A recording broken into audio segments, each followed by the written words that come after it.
Nah, yang terakhir, ini sering saya jelaskan di berbagai kesempatan. Misalnya perintah jalan-jalan itu, Prof.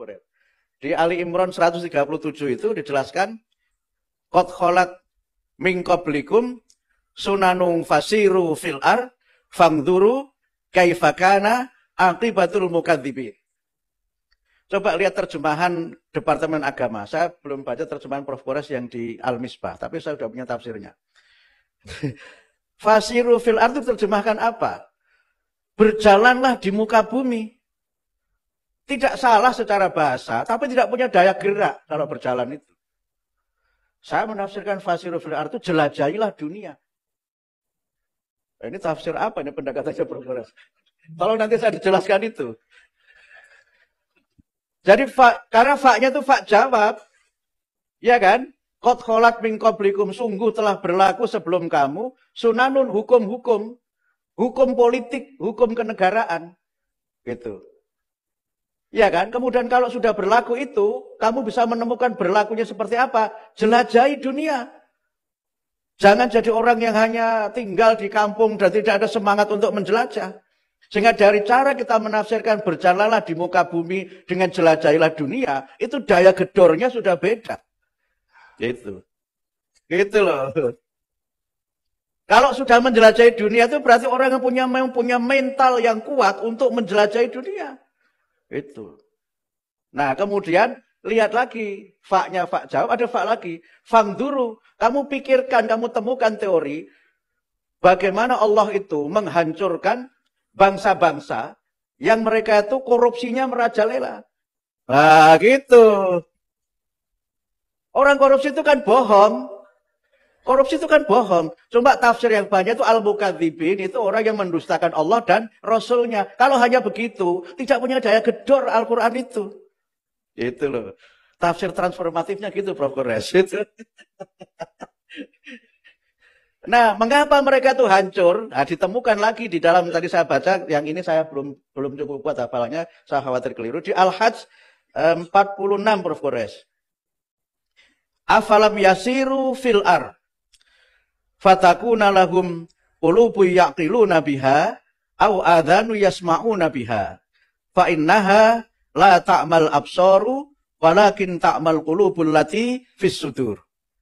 Lagi-lagi diperintahkan jalan-jalan juga. Itu. Apakah kamu nggak piknik, nggak jalan-jalan kamu itu? Kamu tuh piknik lah gitu keliling dunia. Ke Sydney, kemana gitu kan. Mas Ija tuh sebelum ke Sydney, wawasannya tidak seluas sekarang. Saya baca buku-bukunya tentang penjelasan Muslim di Sydney itu, Mas Ija ini maju banget ini. Karena apa? Karena ke Sydney. Kalau hanya di Pondok Cabe nggak meningkat. Percaya itu. Tapi kemudian Al-Quran memberikan clue. Kalau kamu sudah keliling dunia, kamu lihat itu. Kamu akan punya hati yang berpikir. Jadi istilah sekarang akal pikiran itu diralat oleh Quran. Yang berakal itu hati. Nah, nanti panjang lagi nih Prof. Kores sudah ngangguk-ngangguk, berarti sudah punya ide untuk nulis yang berikutnya.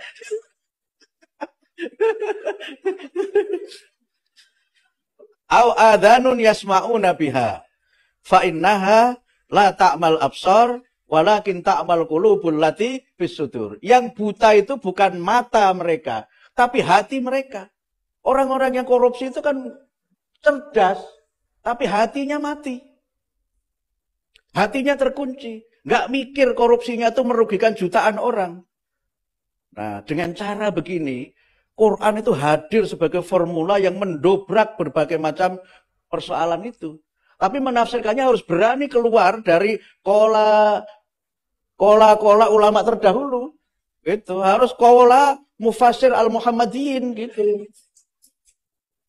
Gitu. Jadi tidak selalu kola Muhammad Abduh, kola Ibnu Katsir, berani kola ketua majelis tarjih gitu. Hadihi Mingkauli Hamim Ilyas, itu kira-kira. Gitu. Nah, tafsir yang begini, mohon maaf kritik saya, itu belum muncul di tafsir At-Tanwir. Belum muncul, walaupun saya baru punya jilid 1-nya, jilid 2-nya belum. Gitu. Nah, yang terakhir, ini lebih ini lagi Prof. Kores, lebih nakal lagi ini. Tapi kembali pada Ki Ahmad Dahlan tadi. Ketika Quran memerintahkan kita jalan-jalan, itu ada perintah lain yang muncul.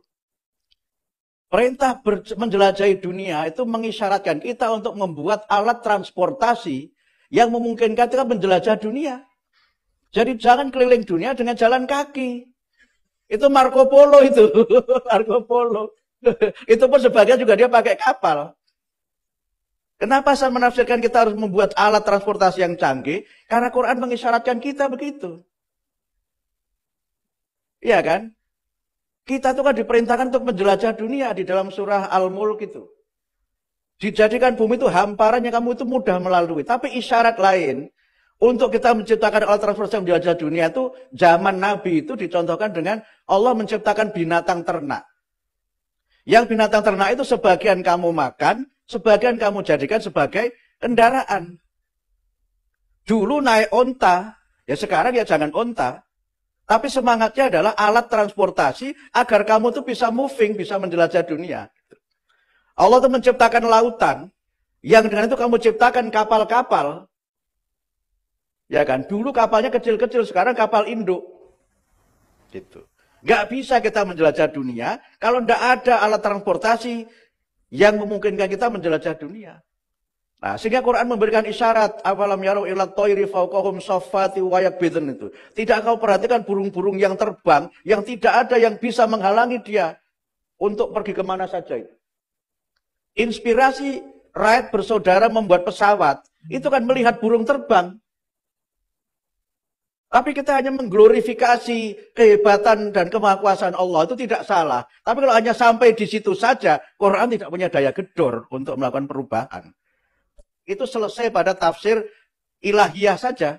Teologis menguatkan iman kita bahwa Allah Maha Kuasa. Tapi makna lain kenapa Allah memerintahkan kita untuk memperhatikan burung yang terbang, itu kan sesungguhnya mendorong kita untuk berpikir harus dong buat alat transportasi yang bisa seperti burung-burung yang terbang, kan begitu.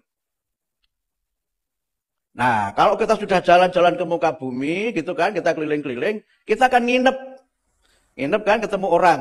Nah, Quran secara tidak memerintahkan kita bikin hotel.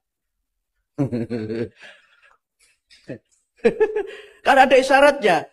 Kamu Allah menciptakan untuk kamu sekalian min juludil an'am, dari kulit binatang itu, tenda-tenda yang bisa kamu bawa yauma dhu'nikum wa yauma iqamatikum.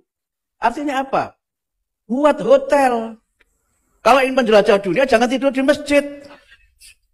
Itu enggak berkemajuan gitu. Nah, isyarat Qurannya itu zaman dulu itu kulit binatang ternak itu bisa kamu bikin tenda-tenda, bisa kamu bikin kemah, yang kamu bisa berjalan dengan binatang ternak itu berhenti pada saat kamu ringan atau pada saat kamu sedang berat. Itu artinya apa? Buat hotel. Itu. Buat hotel. Itu tafsir transformatif. Jadi dari afalam yasiru berdirilah hotel-hotel. Itu. Kemudian kalau kita menjelajah dunia, ketemu orang yang berbagai macam bahasanya. Ar-Rum menyebutkan wa min ayatihi khalqus samawati wal ar wa ikhtilafu alsinatikum wa alwanikum. Inna fi dzalika la ayatil lil alimin. Di antara tanda kekuasaan Allah itu adalah Allah menciptakan langit dan bumi dan menjadikan kamu berbeda-beda, ikhtilafu alsinatikum berbeda-beda bahasa, wa alwanikum berbeda-beda suku, warna kulit. Yang demikian itu menjadi bukti kekuasaan Allah bagi orang-orang yang cerdas. Poinnya apa? Kalau sudah menjelajah dunia, ketemu orang yang bahasanya beda-beda. Muncullah tour guide.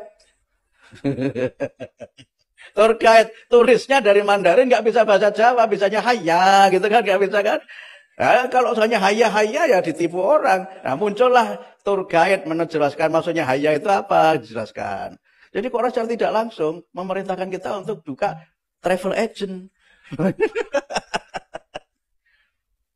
Itu dengan cara begitu baru Quran itu punya daya gedor untuk mendorong kita itu maju. Dan kita memang harus berani untuk bertanya, Quran kok nyuruh kita jalan-jalan itu maunya apa sih gitu. Masa sih sekedar jalan-jalan saja. Nah, kira-kira begitu. Sehingga dengan pendekatan seperti ini, saya mengikuti yang disampaikan Prof. Kores itu. Al-Quran itu keseluruhan itu kan satu kesatuan. Jadi walaupun hanya nun wal qalami wa ma yasturun itu Quran. Yang dia mesti ada maknanya. Dan itulah kenapa kemudian ketika kita baca Quran tidak harus selalu urut. Tetapi bisa di mana-mana. Saya tidak tahu Prof. Kores yang turun mana dulu. Afalam yasiru fil ar atau qad khalat min qablikum, saya tidak tahu. Tapi kalau misalnya bisa didekati dengan pendekatan itu, maka orang itu bisa membuat kerusakan kalau hatinya mati. Itu. Bahkan untuk orang miskin, tega dimakan itu kan karena hatinya mati. Sumbangan tunjangan guru ditilep itu karena hatinya mati gitu. Ini ada yang guru ya? Oh, enggak ada berarti. Yang tepuk tangan sedikit berarti enggak banyak guru ini, banyak kan dosen. Sehingga afalam yasiru fil ar gitu. Tapi kemudian kita juga bisa melihat kan, Quran memerintahkan kita untuk reflektif. Coba kamu lihat itu. Dulu Ar-Rum ayat 9 itu, orang-orang itu hebat memakmurkan negaranya, memakmurkan bangsanya. Tapi begitu dia itu tidak taat kepada Allah, hancur mereka.